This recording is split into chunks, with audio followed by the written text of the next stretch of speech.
On rencontre Nadine Milliard de la Maison des Familles qui nous présente la deuxième édition de leur party du Réveillon, le party du 24 décembre pour les familles qui sont seules, pour les gens qui sont seuls, une belle activité qui a été organisée par la Maison des Familles, bien sûr.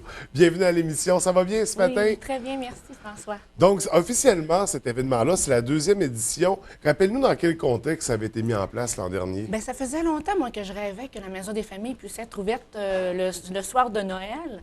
Fait que ça caressait mon esprit. Puis à un moment donné, j'ai dit, bien, je pense que c'est le temps d'offrir quelque chose de différent à Noël.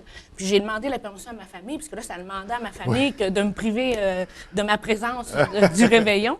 Mais c'était un projet là, qui me tenait à cœur, puis j'avais envie de faire autre chose à Noël, puis de démontrer que Noël, c'est l'amour, puis qu'on est ailleurs là, que dans l'esprit là, de magasinage de cadeaux de Noël. Ça me tenait vraiment à cœur. C'est presque un geste égoïste de faire Noël à la Maison des Familles, mais je trouvais que c'était important de remettre les valeurs à bonne place. Mais c'est tout le contraire d'un geste égoïste comme événement, puis littéralement, parce que toi, c'est ça, tu te retires de ta famille pour l'occasion, pour pouvoir faire vivre cet événement-là à des gens qui sont seuls, des familles qui vont passer le temps des fêtes seules aussi. Donc, une belle occasion de le vivre avec plusieurs gens, de le vivre en famille, à la Maison des Familles. Donc, ça s'adresse à... On attend combien de personnes pour un événement comme ça? Si je fais un comparatif à l'année passée, on était 25 personnes, qui était très bon pour une première année. Cette année-là, je m'attends à une quarantaine de personnes. Okay. On peut aller à 60 aussi. Je n'aurais pas de problème avec ça. Côté logistique, on serait capable d'accueillir une soixantaine de personnes. Mais déjà, là, il y a des inscriptions, puis on est une trentaine de personnes. Déjà, fait que pour moi, c'est déjà une réussite d'avoir des gens qui se sont inscrits là, pour cet événement-là. Et là, au niveau du déroulement, c'est un réveillon traditionnel. Là. Ça veut dire avec un buffet, avec de la musique. Comment ça va se dérouler exactement? Bien, en fait, là, c'est dans la simplicité, par exemple. Ça, bien, à la Maison des Familles, je pense qu'on fait les choses simples.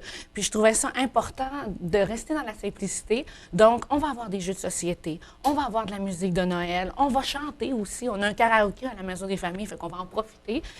Tout ça entouré justement d'un repas, un buffet là, traditionnel du temps des fêtes. OK. Buffet qui est préparé par la Maison des Familles, mais en collaboration avec le IGA de l'arrondissement Labbé. Ils nous fournissent tout le nécessaire pour fabriquer notre buffet. Donc, c'est vraiment très généreux. Puis, ils ont embarqué très vite dans ce projet-là parce que ça raccroche des valeurs aussi qu'ils ont. Donc, je les remercie sincèrement là, parce que toute seule, on n'y aurait pas arrivé, c'est sûr. Donc, wow, belle participation du IGA Véro, belle collaboration. On s'attend à quoi pour le buffet? Bien, on veut pas trop s'énerver non plus, là, parce que, on va cuisiner le 23. Parce que, je le disais un petit peu dernièrement, c'est sûr que là, moi, je suis devant la TV, c'est le fun, c'est un beau geste que je fais, oui. Mais derrière cette fête-là, il y a près de 20 bénévoles qui gravitent autour. Donc, sans eux, là, ça ne serait pas possible. Puis je tiens vraiment à les remercier parce que moi, tout seul, je n'aurais pas arrivé à faire un réveillon comme ça. Puis le 23, justement, on va cuisiner le repas là, du 24 ensemble. Fait que près d'une vingtaine de personnes vont cuisiner ce beau buffet de Noël. Donc, beaucoup de gens qui se réunissent autour de ce projet-là pour pouvoir le rendre possible. Au travers de tout ça, dans le déroulement, on sait qu'il y a la messe à côté, juste à côté à 11 h. Vous préparez une petite surprise là, pour les gens qui vont...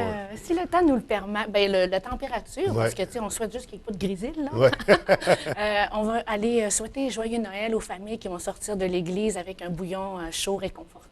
Donc, on va sortir de notre maison puis on va aller souhaiter joyeux Noël aux gens à l'extérieur. Et après ça, on retourne danser à la Maison des Familles, on retourne passer du bon temps avec tout le monde. Parce que c'est dans un esprit festif, un esprit des fêtes. Au niveau de l'animation, est-ce qu'il y a un DJ? Comment ça fonctionne? On utilise les richesses et les partages des talents des gens qui vont être présents. Fait que c'est ensemble qu'on va faire ça. Puis je sais que dans ceux qui sont inscrits, il y en a qui chantent, fait qu'ils veulent tous contribuer. Puis sais-tu qu'est-ce qui est beau de cet événement-là du 24? C'est que la générosité des gens, là, j'ai plein de téléphones pour me dire « Hey, moi, j'aimerais ça être bénévole » ou « Je voudrais donner telle chose, c'est-tu possible? » Fait que c'est un élan de générosité. Fait que c'est extraordinaire. Moi, ça me rend le monde meilleur, vraiment. Bien, c'est vraiment une super belle initiative, la Maison des Familles. Félicitations, Nadine. Félicitations à toute l'équipe qui est avec toi, les 20 bénévoles qui te soutiennent, qui mettent la main à la pâte pour organiser un événement aussi. Parce que c'est majeur quand même comme événement. Puis accueillir jusqu'à 60 personnes, possibilité. Donc, bravo.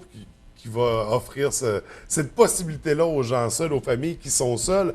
Comment on s'inscrit pour participer à la soirée?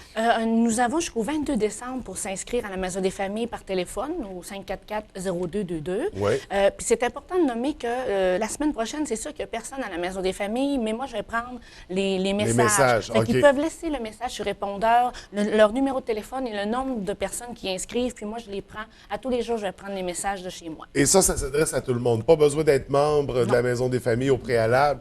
C'est une invitation pour toute la population. Donc, on s'inscrit au 544-0222. Oui. Si c'est le répondeur, on laisse le message. Tu vas les prendre toute la semaine. Oui. L'activité est gratuite. Gratuite, oui. Donc, c'est complètement génial. Ça débute à quelle heure, le 24? 9 h. On invite les gens à 9 h. Puis 3 petits points, jusqu'à ce que le monde soit festif. On va Le réveillon continuer. du temps des fêtes, ça finit quand ça finit. Hein? Exactement. Donc, c'est le 24 que ça a lieu. On s'inscrit, on a jusqu'au 22. Nadine, encore une fois, félicitations pour l'initiative. Merci d'avoir pris le temps de venir nous en parler. Je te souhaite une belle fin d'année, une belle année 2016. Puis on se reverra pour parler des activités à surveiller pour l'année 2016. Oui, merci François. Merci beaucoup. Bonne journée. Bye.